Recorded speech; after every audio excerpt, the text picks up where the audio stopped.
This is how to revise for English Literature GCSE if you're going into year 11 or year 10. I got a 9 and I'm going to show you what I did. This is 100,000,000% not sponsored, but I'm going to talk about a website in this video that you do have to pay for. However, 100% recommend. So I used the Light Up Tutoring or Light Up Hub to make all of what I'm going to show you. And I think that is the reason I got a grade 9, because I've always loved English, I've always been quite good at English, but no analysis has ever got me what the Light Up Hub got me. Anyway, so my biggest tip for English is flashcards, which I talked about in my history video too. But as we can see, I was a fan for English. This is like books first and then I'll go on to poetry. So for books, I made flashcards. You don't have to make this many, obviously, but I made flashcards on every character, quotes, and full depth analysis. So for example, this is Macbeth, Banquo, candles are all out, and then this is the explanation on the back. And I memorised as many of these as I could. Obviously, I did not know every single one of these off by heart at all, but I did know a lot of them, and it really helped me learn the quotes linked with analysis. Learning your quotes linked with analysis means like it saves you so much work, because if you just know that quote in the analysis, you can just tie it into whatever. And if it's grade 9 analysis, then you've got the marks there. The way that I would learn these is I would blurt it. I talked about blurting in my history video. I'm a massive fan of blurting and I can make a whole video about it, but in short, it's reading it. I would read it, try and memorise it, rewrite it, and keep going until I knew it. For example, this is a Scrooge one I did. The blue is the quotes, the black is the analysis, and the red is the stuff I forgot and added in once I checked my flashcards. And this is The Ghost of a Christmas Carol, past, present, yet to come.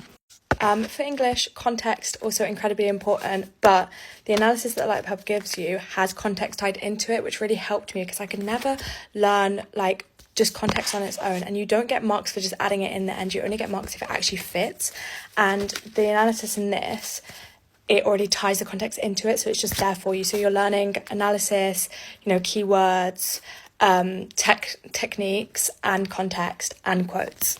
So even though it looks like a lot of effort, this didn't actually take me that long to write out all of these. And then once they were written out, I had everything I was going to learn for English right there to learn it. Depending on how good you are for essays, it is good to do practice questions, but I don't think you should do too many. I do think it's more important to learn it. I have a 29 marks out of 30 Inspector Calls essay if anyone wants me to post it as an example. Now onto poetry. Poetry was not my thing. I didn't like it. I never really revised English literature that much in year 10 compared to science, and at the start of year 11 I felt really stuck because I'd missed loads of lessons that had poetry, and I didn't know the poems. I had to reteach them all to myself. So what I did was I made these with each poem on, and instead of having the full quote, I wrote the letter of the start of every word. And this is how I memorised quotes for poetry. I knew for poetry I couldn't learn stuff like this for each quote, so instead I memorised all the quotes first. I didn't learn analysis yet, I just memorised all the quotes, but I know a lot of people already know a lot of quotes by year 11, so that might be a bit different. Okay, now to show you the best YouTuber for English and getting top grades, Mr. Salas. I know a lot of people already know about him, but this is the best English YouTuber ever. And because I felt quite behind on poetry, I used this playlist, which had 5 key quotes from each poem with analysis.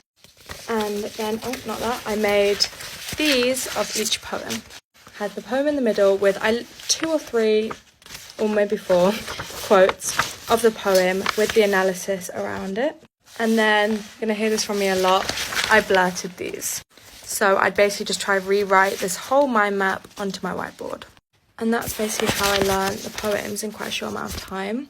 And then I did essay plans for the books and the poetry, but mainly for the poetry, where I would find a question on nearly every poem I think I did, and I would plan out what I would link it to. I would write the thesis, the introduction, and write what I'd put in each paragraph with quotes and analysis, because I didn't have the time or the effort to be writing out whole essays and getting them marked for English. And I did this for literature as well, but not as much, where I'd plan out what character I was going to use, what quotes I was going to use.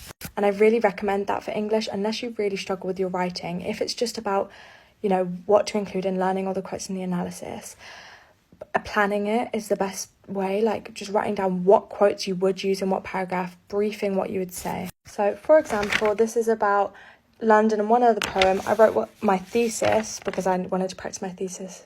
I don't know what the plural is. And then each paragraph, what quotes I would use, little notes about each quote, similarity, difference, similarity and difference. And that was an essay plan. Ironically, in the exam, it was My Last Duchess for me, and I hadn't done any essay plan, and I hardly had learned My Last Duchess. I was very lucky on that one. I think it's because I knew Ozymandias quite well. But yeah, if you do one of these in every poem, it's bound to come up. That's how I got a 9 in English Lit. If you have any more questions, let me know, because I've probably missed some stuff.